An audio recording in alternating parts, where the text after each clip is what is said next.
এই ভিডিওটা যখন পোস্ট করব তখন হয়তো আমি অলরেডি কলকাতায়। ব্যাঙ্গালোরের শেষ 2 দিন কেমন কাটালাম সেটা নিয়েই হচ্ছে আজকের ব্লগটা।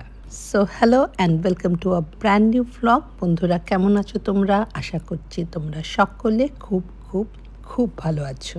অনেকদিন ধরেই ছেলে আমাদের বলছিল যে তোমাদের একটা জায়গায় নিয়ে যাব where you'll get authentic Malayali food.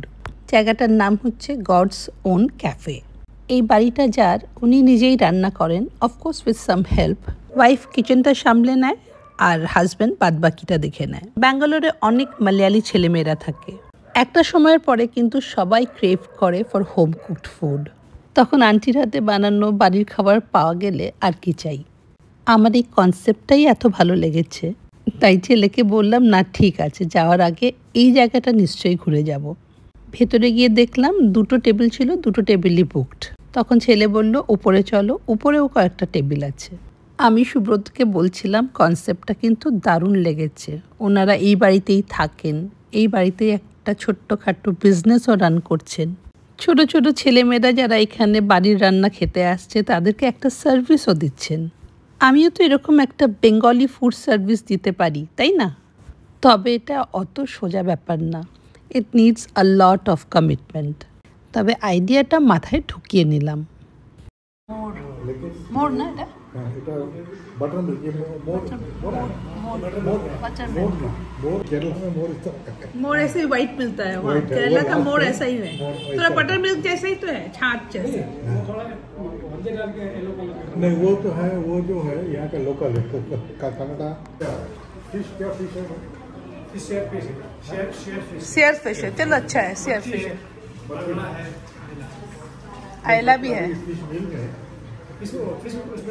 Share fish है। नेमिन সুব্রত কেরালার খাবার পেয়েছে, মাত্তি ফ্রাই, আইলা মাইলা সব কিছু অর্ডার করছে। নিশ্চয়ই একটা কথা বলা আছে এখানে, যাও কথা বলে এসো, তোমার মালয়ালম প্র্যাকটিসটা হয়ে যায়। সুব্রত যাচ্ছে গল্প করতে মালয়ালি ভদ্রলোকের সঙ্গে। He simply loves Kerala.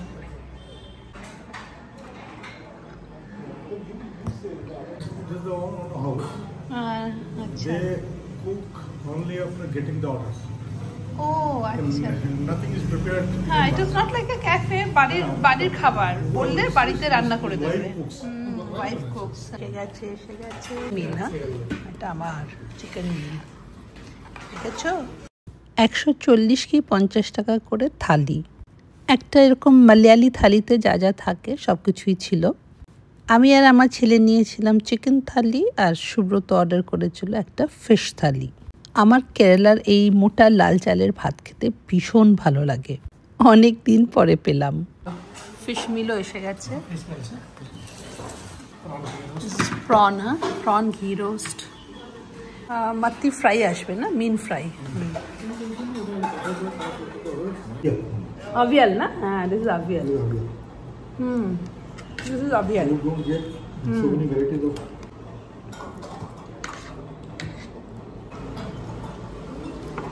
Typical Kerala style vegetables. তোমার বাড়িতে রোজ হতো এটা। এভাবে যেরকম করে চপ করে। সাম্বারটা খেতে হলে খেয়ে না, আমি সাম্বার খাবো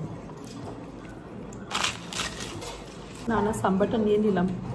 কিটলু বলছে সাম্বারটা ইজ রিয়েলি নাইস, তুমি ট্রাই করে দেখো। আমি নিজেও খাই না, কিন্তু রিয়েলি না,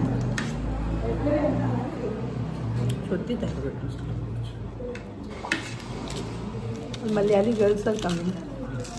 একটু তোর একটা পছন্দ, তাহলে দেখ, ওর জন্য কথা বলি। বাবা তো খুব খুশি হবে মালয়ালি মেয়ে পেলে, সারাদিন মালয়ালামে কথা বলবে। ফিশ ফ্রাই এসে গেছে। সব থেকে ভালো লাগছে এই মোটা চালের ভাতগুলো। I was so happy to see my son enjoying simple food. আসলে বাড়ির থেকে বাইরে থাকলেই বাড়ির খাবারের ভ্যালুটা বোঝা যায়। আর ওই দেখো সুব্রতকে ওনাদের রান্নাঘরে ঢুকে গেছে, আর রান্নাঘরে ঢুকে জমিয়ে মালয়ালামে গল্প শুরু করে দিয়েছে। সুব্রত জিজ্ঞেস করছিল কতজন লোক হয়। উনি বললেন everyday almost 70 to 80 people. Fixed menu থাকে, আর কিছু স্পেশাল খাবার থাকলে আগের থেকে অর্ডার করে দিতে হয়। আর এই জায়গাটা তোমাদের নিশ্চয়ই চেনা চেনা লাগছে। খাওয়া দাওয়া সেরে আমরা আবার চলে এলাম সেই কোরিয়ান ক্লোদিং সারপ্লাস স্টোরটায়। আসলে লাস্ট টাইম যখন এসেছিলাম সুব্রত একটা জিন্সের জ্যাকেটের কথা বলেছিল। ওরা বলেছিল 3-4 দিন পরে একবার ঘুরে যাবেন। আমরা তো ভুলেই গেছিলাম, কিন্তু ছেলে বলল চলো বাবা দেখে আসি একবার। যাই হোক, জিন্সের জ্যাকেট তো পাওয়া গেল না, কিন্তু ছেলে আর বাবা মিলে বেশ কয়েকটা শার্ট কিনে নিল। আর আমার কাজ ছিল ট্রায়াল রুমের বাইরে বসে ভালো লাগছে কি ভালো লাগছে না সেটা বলা। আমিও একবার মেয়েদের সেকশন ঘুরে এলাম। আমার সাইজের কিছুই পাওয়া যাচ্ছিল না। তারপর একটা ছেলেদের সেকশন থেকে শার্ট কিনে চলে এলাম। খুব একটা দাম ছিল না শার্টটার, তার উপর বিকেলবেলায় আবার একটা ইনভিটেশন আছে, তাই মনে মনে ঠিক করে নিলাম বিকেলে জিন্সের সঙ্গে এই শার্টটা পরেই যাব। আর এই যে এই শার্টটা রেড অ্যান্ড ব্ল্যাক স্ট্রাইপটা এত ব্রাইট, আজকের ইভিনিংয়ের জন্য এটা আইডিয়াল, কারণ ইনভিটেশনটা একটা পাবে। সেই সকাল থেকে ঘুরে বেড়াচ্ছি।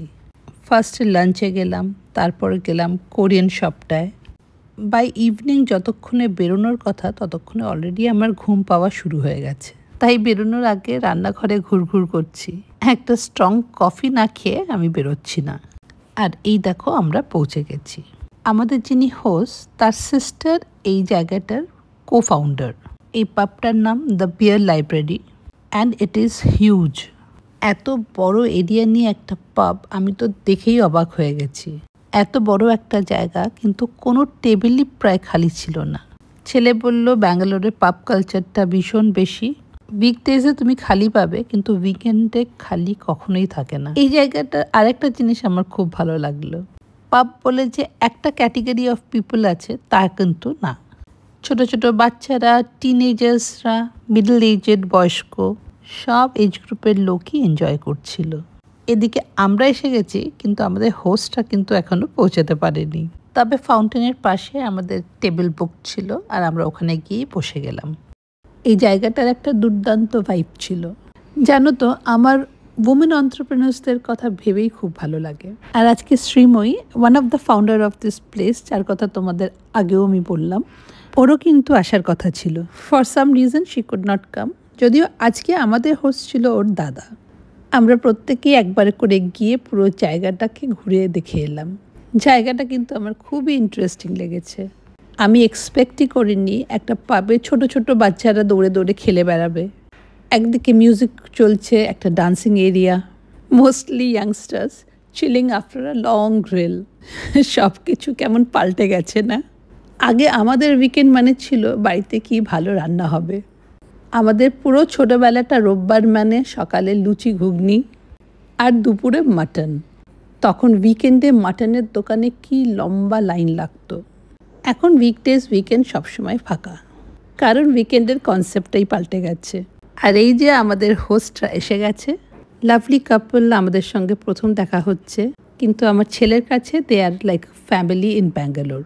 সুব্রতর সামনে যত রকম বিয়ার এখানে পাওয়া যায় তার স্যাম্পল রেখে দেওয়া হলো, আর সুব্রত খেলো একটা নন অ্যালকোহলিক সিনামন ড্রিঙ্ক। আমি অবশ্য একটা ওয়াইন নিলাম, and the food was simply great. But what touched me the most was the simplicity of the family. I was relieved. আমরা কাছে না থাকলেও my son is not alone. আর finally সেই সকালটা চলেই এলো। সব সুটকেস বেরিয়ে গেছে, আর এবারের মতন লাস্ট কফি ইন ব্যাঙ্গালোর ছেলে নিজেই বানিয়ে আনলো। আর আমার সকাল থেকে অসম্ভব গায়ে ব্যথা।